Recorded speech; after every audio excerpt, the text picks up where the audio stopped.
തമ്പനയിൽ കണ്ട പോലെ ഇന്ന് നമ്മൾ ഉണ്ടാക്കാൻ പോകുന്നത് പുളിങ്കറിയാണ്. അതും കയ്പക്ക കൊണ്ട്. കയ്പക്ക എന്ന് കേൾക്കുമ്പോൾ കയ്പ് എന്ന് വിചാരിച്ചിട്ട് മാറിക്കളയണ്ട.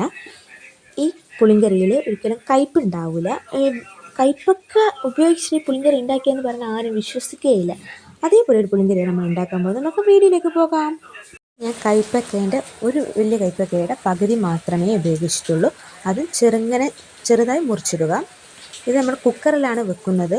കുറച്ച് വെള്ളുള്ളിയും അതേപോലെ ഇഞ്ചിയുമാണ് വേണ്ടത്. ഇതൊന്ന് ചതുക്കി കൊടുത്താൽ മതി. ആവശ്യത്തിന് വേണ്ട പുളി കുറച്ച് വെള്ളത്തിൽ പൊതിർത്ത് വെക്കുക. കുക്കറിലേക്ക് മുറിച്ചിട്ട കയ്പക്ക ഇടുക. അതേപോലെ ഒരു പച്ചമുളക് ചീന്തിയിട്ടിടാം. 2 ടീസ്പൂൺ മുളക് പൊടി ഇടുക. മുളക് പൊടി ഞാൻ ഉപയോഗിച്ചത് കാശ്മീരി മുളക് പൊടിയാണ്. നിങ്ങൾക്ക് ആവശ്യത്തിന് എരിവനുസരിച്ചിട്ട് ഏതാ വേണ്ടതെന്ന് വെച്ചിടാം. പിന്നെ 1/4 ടീസ്പൂൺ മഞ്ഞൾപ്പൊടി, ആവശ്യത്തിന് ഉപ്പ്, പിന്നെ പൊതിർത്ത് വെച്ച പുളി പിഴിഞ്ഞിടുക.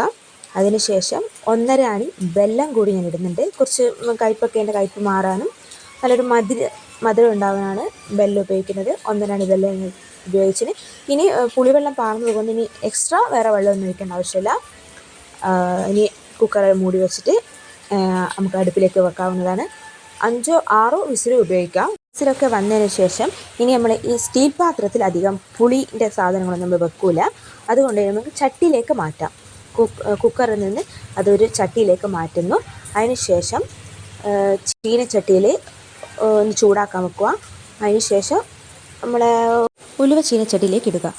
ഇട്ടിട്ട് ഒന്ന് വാട്ടിയെടുക്കണം. നല്ല ബ്രൗണിഷ് കളറാകുന്നവരെ ഇത് വാട്ടിക്കൊണ്ടിരിക്കുക. നല്ലൊരു മണം വരും. അതിന് ശേഷം ഇതെടുത്തിട്ട് ഈ ഉലുവ എടുത്തിട്ട് നമുക്ക് അമ്മിയിലാറ്റം വെച്ചിട്ടൊന്ന് നന്നായി ഫൈനായിട്ട് പൊടിച്ചെടുക്കണം. ഇവിടെ അമ്മ ഇപ്പോൾ ഉപയോഗിക്കുന്നത് അമ്മിയിലാണ്. അമ്മിയിലായിട്ട് നന്നായി ഫൈനായിട്ട് പൊടിച്ചെടുക്കുക ചെയ്യുന്നത്. നല്ലൊരു മണം വരുന്നുണ്ട്. അതിന് ശേഷം ഈ മാറ്റി വെച്ച ചട്ടിയിലാണ് ഈ ഉലുവേൻ്റെ പൊടി നമുക്ക് ഇടാം. അതിന് ശേഷം ഒരു ചീനച്ചട്ടി അടുപ്പത്ത് വെച്ചിട്ട് അതിൽ കുറച്ച് എണ്ണയാക്കിയിട്ട് നമുക്കൊന്ന് കടുക് പൊട്ടിച്ചെടുക്കണം. ഈ കടുക് പൊട്ടിച്ചെടുത്തതിന് ശേഷം അത് ഈ പുളിങ്കറിയിലേക്ക് ഒഴിക്കാം. ഇതെല്ലാം കൂടി ആയിട്ട് നന്നായിട്ടൊന്ന് ഇളക്കിയെടുക്കുക. നമ്മുടെ സ്വാദിഷ്ടമായ പുളിങ്കറി ഇവിടെ റെഡിയാണ്.